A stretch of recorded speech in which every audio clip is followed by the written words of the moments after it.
पिछले दिन जो बताए थे वो याद है?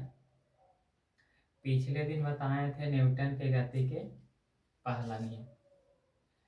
जरा ध्यान से सुनेगा। आज हम लोग पढ़ेंगे न्यूटन के गति के कई नियम, दूसरा नियम।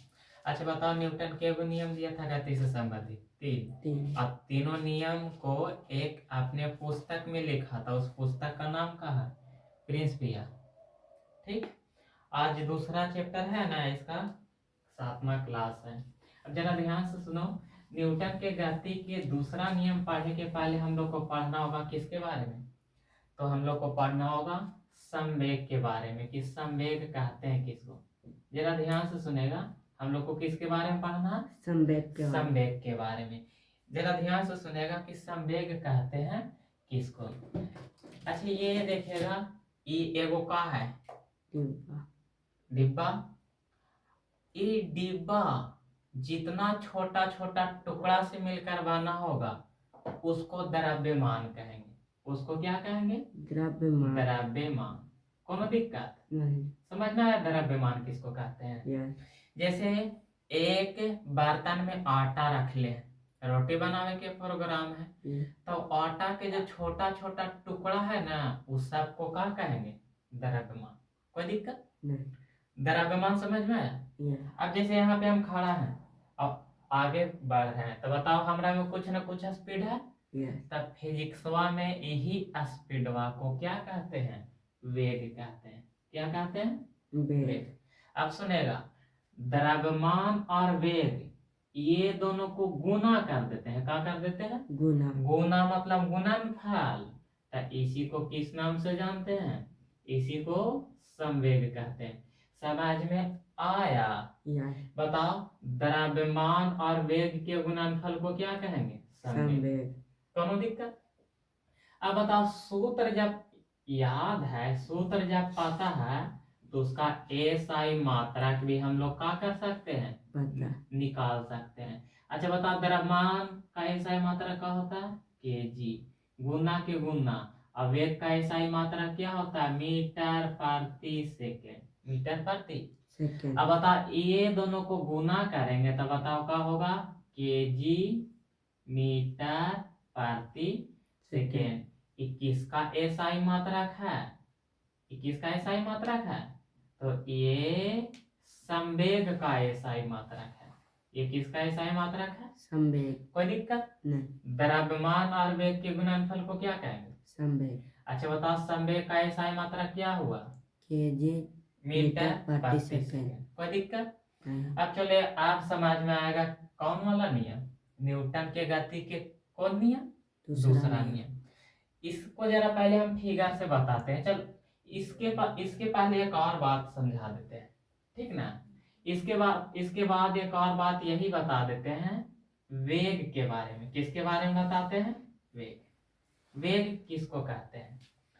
जरा ध्यान से सुनेगा। यहां से ऐसे चल के आ गया है, इसी को क्या कहेंगे? वेग कहेंगे। वेग दो वैरायटी के होता है। वेग कितना वैरायटी के? दो वैरायटी के। अच्छा बताओ, हम यहाँ से चलते चलते यहाँ के रुक गए, तो बताओ वहां पर हमारा स्पीडवा अलग होगा, यहाँ पर स्पीडवा हमारा अलग है। तो वो पहले वेग था, ये अंतिम में है, तो पहले वाला को कहेंगे प्रारंभिक वेग और अंतिम वाला को अंतिम वेग। तो बताओ वेग के वैरायटी के? दो वैरायटी के। कितने वैरायटी के? दो वैरायटी के। दो वैरायटी में बताओ, सबसे पहला का नाम प्रारंभिक वेग, जिसको कौन चीज से सूचित करेंगे? यू से। उसके बाद अगला याद रखना, एक हुआ अंतिम वेग, उसको कौन चीज से सूचित करेंगे? भी से। अच्छा ई वाला बताओ कौन वेग है? प्रारंभिक वेग। ये वाला कौन वेग है? प्रारंभिक वेग। और उसके बाद ये वाला कौन वेग है? तो अंतिम वेग। ये कौन वेग है? अंतिम वेग। अच्छा बताओ, ये बात समझ में आया? इसको एक और एग्जांपल से बताते हैं। जैसे यहां से निकला एगो नया मॉडल का कार लेके, चलाते चलाते 10 किलोमीटर दूर गया, तो स्टार्टिंग का स्पीडवा अलग होगा और जहां रुका होगा ओकर स्पीडवा अलग होगा। तो पहले वाला जो स्पीडवा होगा उसको कौन वेग कहेंगे? प्रारंभिक वेग, उसको कौन चीज से सूचित करेंगे, यू से। और उसके बाद रुकेगा जहां वो अंतिम वेग कहलाएगा, उसको कौन चीज से सूचित करेंगे, भी से। कौन दिक्कत नहीं होना चाहिए। अब ABCD में पहले आता है यू, उसके बाद कौन आता है, भी। तो यू पहले आया था कौन वेग, प्रारंभिक वेग, और उसके बाद भी अंतिम में आया, तो ये कौन वेग कहलाएगा, अंतिम वेग। कौन दिक्कत नहीं। अब चलो ये बताते हैं, इसे जरा ध्यान से सुनेगा। ई है, मान लेते हैं एगो टेबुल मान लो, कुछ पृथ्वी है, कुछ एकर ऊपर एगो वस्तु रख दी, इसके ऊपर का रख दी, एगो वस्तु। तो बताओ ये कोई पदार्थ है, तो एकर द्रव्यमान कुछ ना कुछ तो होगा, ये तो छोटा छोटा टुकड़ा से मिलकर बनल होगा ना। तो बताओ एकर कुछ ना कुछ द्रव्यमान होगा कि नहीं होगा ना। अच्छा बताओ, ये ऐसे यहाँ से हम लोग टेलेंगे, बताओ यहाँ से ताकत लगाएंगे तो ये वाला आगे आएगा, आएगा कि नहीं आगे, जरा ध्यान से समझेगा, आगे आएगा। अच्छा बताओ, ये पहले यहाँ था, एक यहाँ से धक्का दिए मतलब का लगा रहे हैं, बल लगा रहे हैं, कोई दिक्कत नहीं। अच्छा बताओ, धक्का देंगे ऐसे, यहाँ से एक बार धक्का मार के छोड़ देंगे, तो बताओ इस सड़क के आगे आएगा ना। तो बताओ यहाँ से जब चलेला शुरू करेगा तो ये वाला कौन वेग कहलाएगा, प्रारंभिक वेग, जिसको कौन चीज से सूचित करेंगे, यू से। देखो यहाँ समझाए हैं। उसके बाद जब टेल के छोड़ देंगे तो आगे जाते जाते रुकेगा ना।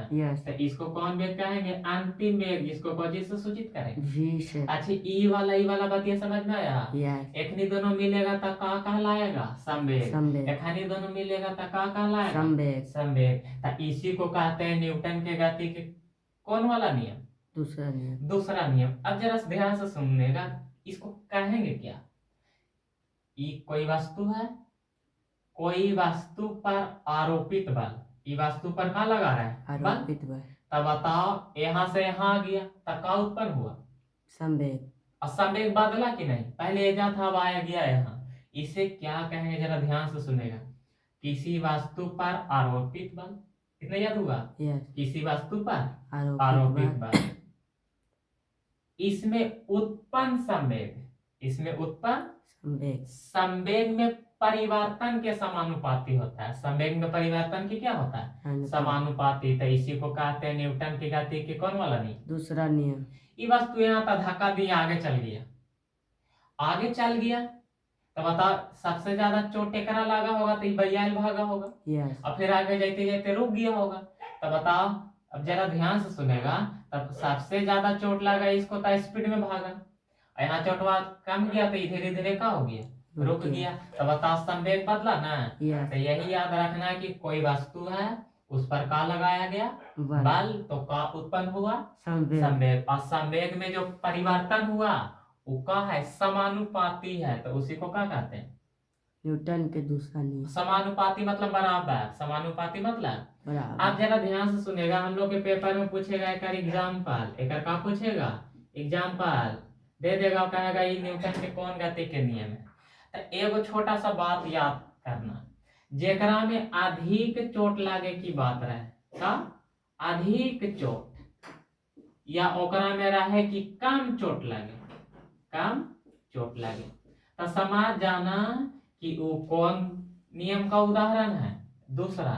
जिस एग्जाम्पल में कह दिया कि अधिक चोट लगा या बोल दिया कम चोट लगा, तो समझ जाना कि न्यूटन की गति के कौन वाला नियम कह रहा, दूसरा नियम। कोनो दिक्कत नहीं। बताओ, जिस एग्जाम्पल में कहेगा चोट ज्यादा लग रहा है, चोट कम लगे था, तो समझ जाना कि वो कौन गति के नियम है, न्यूटन के दूसरा। कोनो दिक्कत नहीं। की उधर क्या देख ले,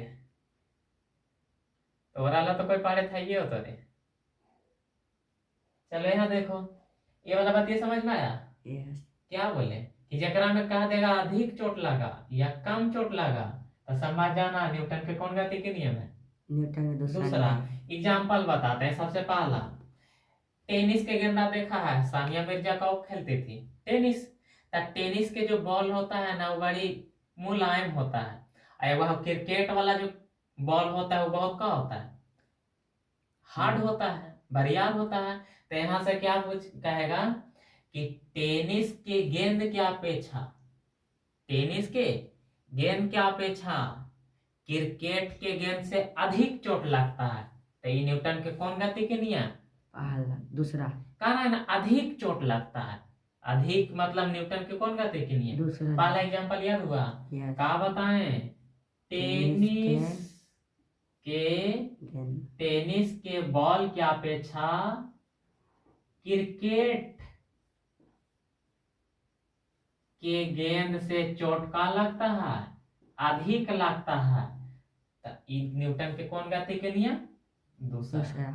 कोई दिक्कत? अब चलो एक और अगला बताते हैं। यहाँ तक कोनो दिक्कत? नहीं यहाँ तक समझ में आया? यस आया या नहीं? अब आगे बताएं, जरा ध्यान से सुनेगा। एक है गद्दा और एक है फर्श। गद्दा समझता है सोफा, सोफा, और फर्श जहां पर नीचे कुछ नहीं होता है।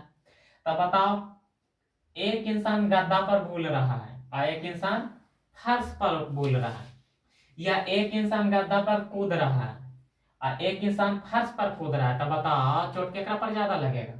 फर्श पर। और चोट कम केकरा पर लगेगा? गद्दा पर। तो बताओ चोट अधिक और कम की बात कर रहा है ना? यस तो ये न्यूटन के कौन गति के नियम? दूसरा नियम। कोनो दिक्कत? नहीं तीसरा एग्जांपल बताएं। यस कोई खिलाड़ी है और वो खिलाड़ी या तो लंबा कूद लगाना चाहता है। कौन कूद? लंबा कूद। जिसको लंबा कूद, जिसको लॉन्ग जंप कहते हैं, लंबा कूद लगाना है, या उसी को लगाना है, जरा ध्यान से सुनेगा, लंबा कूद लगाना है या ऊंची कूद लगाना है? कहाँ लगाना है? ऊंची कूद।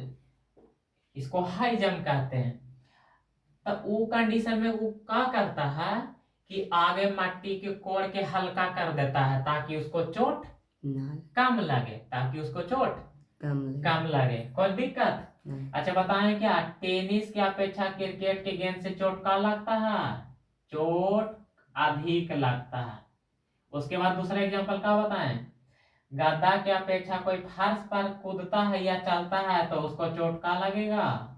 अधिक लगेगा। उसके बाद क्या बताएं, कोई खिलाड़ी लंबा कूद या ऊंचा कूदने के पहले वो मिट्टी को कोड़ के क्या कर देता है? हल्का कर देता है ताकि उसको चोट का लगे? कम लगे। अच्छा, ये तीनों के तीनों एग्जांपल याद हुआ? यस अब जरा ध्यान से सुनेगा। ये अब अगला बात बताते हैं, अगला एग्जांपल।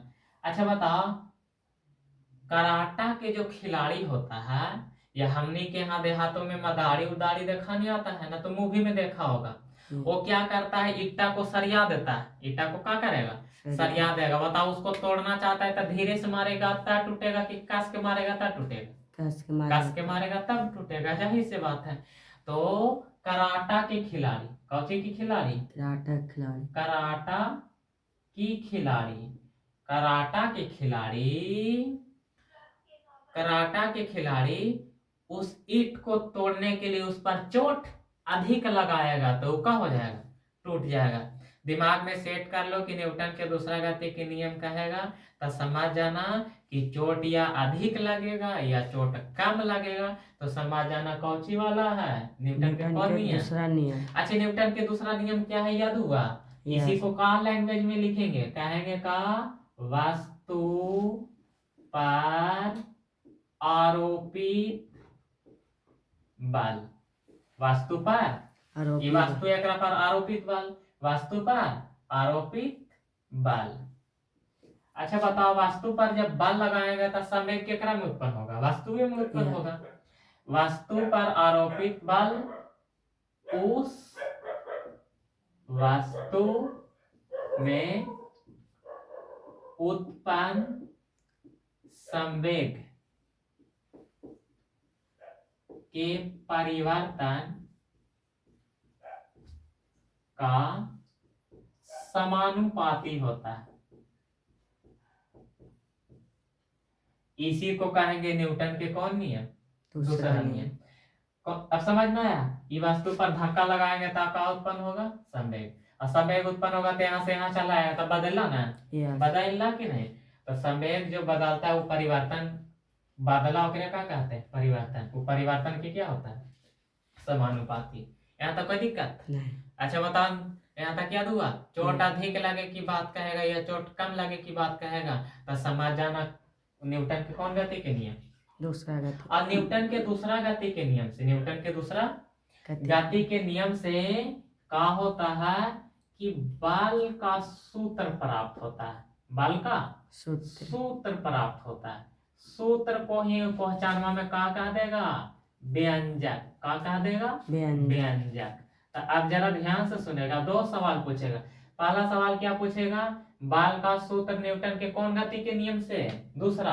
अब बल की परिभाषा न्यूटन के पहला गति के नियम से। अच्छा बताओ, बल को इंग्लिश में क्या कहते हैं, फोर्स। बल को इंग्लिश में क्या कहते हैं, फोर्स।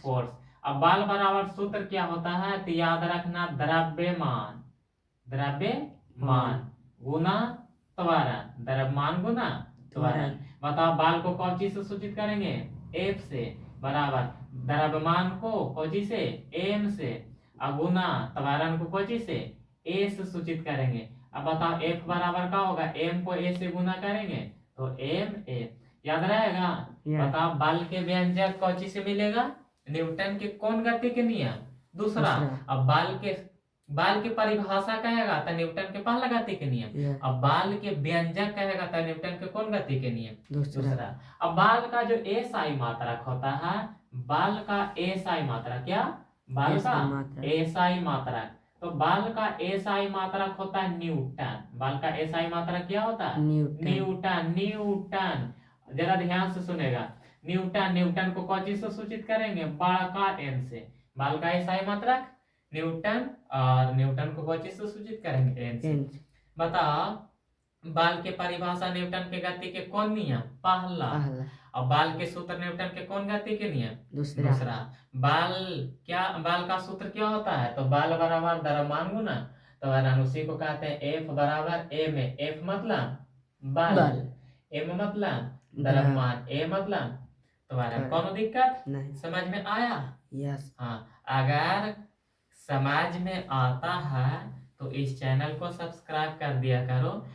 देखो सबसे पहले क्या करना, अगर लूसेंट पढ़ने में समस्या होता है तो पहले इस वीडियो को देख लेना 1-2 बार। जब पूरा समझ में आ जाए तो 1-2 बार खुद से लूसेंट को पढ़ लो, तो निश्चित है कि पूरा याद हो जाएगा। ठीक, बाकी अगले दिन हम लोग पढ़ेंगे।